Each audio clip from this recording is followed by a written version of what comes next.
In my last video, I talked to you all about the moon as it moved through the 12 zodiac signs. And we all love to talk about all of the zodiac signs with the moon in Aries, the moon in Sagittarius, the moon in Capricorn, the moon in Gemini, all of the things when it comes to astrology and the moon. But in this video, I'm going to talk to you about the 8 lunar phases and what that means for us. Hi, I'm Sarah, founder of the Sisters Enchanted, where we have been helping witchy women remember who they are, reclaim themselves, rewrite their stories, and come home to their own energy. We've been doing this since 2016, and I'm excited to have you here on our YouTube channel. And we're talking about the moon again today. All right, now the moon, it's in the sky above us. We've already talked about the moon moving through the zodiac. So if you missed that video, you might want to go back and watch it. But today we're talking about the moon phases. So when you look up to the sky, you can see that the moon is changing. Sometimes it's full, sometimes it's half full. Sometimes you can see just the littlest sliver of the moon. Now, here's the thing. If you remember back in science class in middle school or high school or whenever this was for you, the moon doesn't actually change. What we're seeing of the moon changes because the moon is moving around the earth. And as the moon moves around the earth is moving around the sun.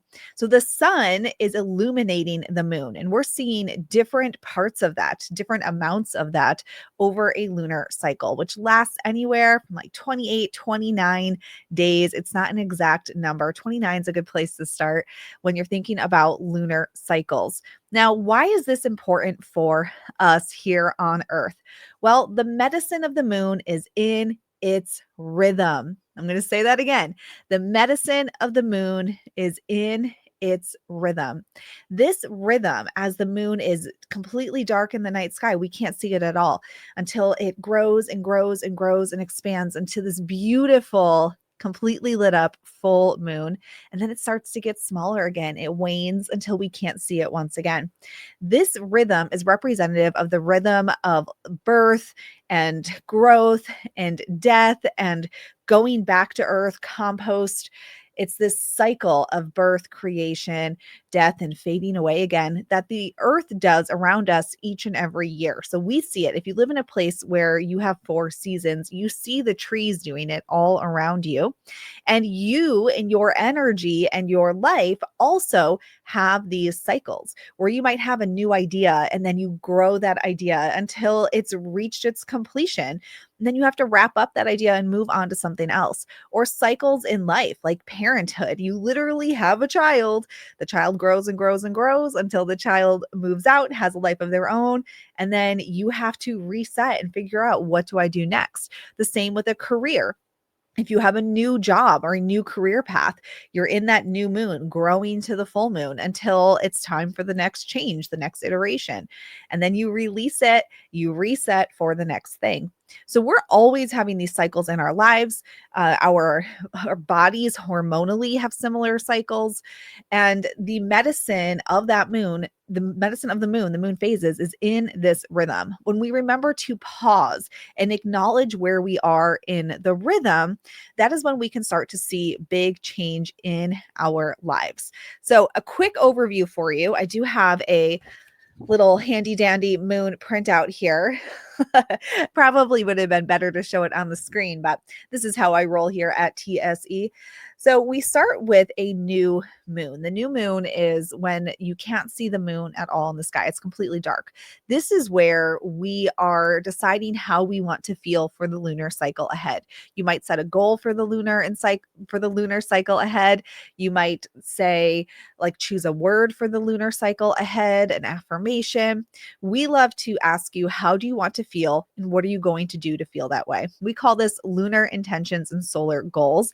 And you can learn more about that in my book, The Moon Rituals, where there's a little bit in there for you and a video class that comes with the book. So you can check that out. But at the new moon, we are taking the action of deciding, how do we want to feel? What are we going to do to feel that way? Each lunar phase lasts about 3 to 4 days. After the moon grows until it is a beautiful crescent in the sky, our waxing crescent moon. Now, here is where we sort of just be, right? We are just in the energy of feeling the way we want to feel and deciding what is our goal going to be. About 1 week into the lunar cycle, we reach the first quarter moon. At the first quarter moon, the moon is half illuminated, and we take the action of taking action. We already told ourselves, this is what I want to do to feel the way I want to feel. And now we take action. The moon grows to a waxing gibbous phase. We are still taking action. We're trusting that we have done all that we can do, that we're learning the lessons we need to learn until the moon reaches the full moon phase. At the full moon, we are now halfway through the lunar cycle. The new moon begins this creation phase, this creation half of the cycle. The full moon begins the releasing, the composting, the letting go and putting back. Now, here's the thing about letting go. We let go to make space for more. So when we're letting go, when we're releasing, it's a dual energy of letting go so that we can call in, reclaim ourselves, the things we desire in our lives, how we want to feel, the next opportunities for us. And we keep looking to that possibility. So from the full moon, we have our waning gibbous moon, where the moon is shrinking down. And at the third week of a lunar cycle, we reach the third quarter moon, which is when we start to think again about the next lunar cycle. We give back, we practice gratitude, and we start to just think what could be different for the next cycle. Then we have our waning crescent moon, which is when we rest, prepare for the next lunar cycle. Now, this whole thing takes about a month. It takes that 29 day period to go through. And you might be thinking, Sarah, who has time for that? Who can remember all of this? Now, as I've said already 2 or 3 times in this video, the medicine of the moon is in its rhythm. You can apply this rhythm to any point in your day, any point in your life, and just say, how do I want to feel right now? What am I going to do to feel that way? What do I need to let go of to make space for that thing? And then reset and do it all over again. So the rhythm of the moon is the medicine. We don't have to follow it day by day by day, though we certainly can. And that can be a very empowering practice and help you to be more present, intentional in your life, which grows your self-trust, which grows your intuition over time. But simply using the rhythm of the moon, using the 8 phases, knowing what they are and applying them to your life in whatever way works for you is going to be helpful.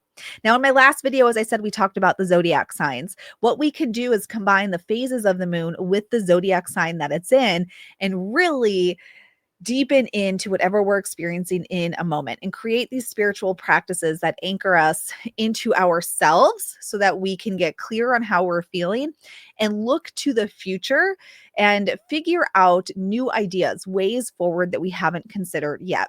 That's what makes what we do here at the Sisters Enchanted different than other types of organizations that also teach about the moon and do witchery and spiritual practices. We want you to always come home to yourself. Consider the story you're writing for yourself and be future focused in your workings. And when we're looking at what phase the moon is in and what sign it's in, we can get very present in our energy right here and now and look to the future and stay in that possibility sort of thinking. What is possible for me that feels impossible right now? And the moon can help you do that. All right. If you want some help, if you want some structure, if you're like, I love this, I need structure. I don't like an all you can eat buffet. I want a seated 7-course meal. Be sure to grab your copy of the book, The Moon Rituals, where there are 96 rituals, one ritual for every moon phase through every zodiac sign. All you got to do is look on an app or go to Google and say, what phase and sign is the moon in today? And it will tell you. You look it up in your book and you're going to have a busy witch ritual, an affirmation.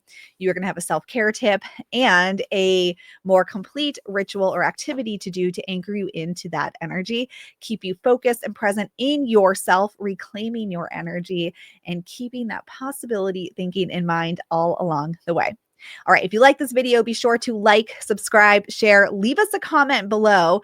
I want to know, do the 8 lunar phases, do they feel overwhelming to you?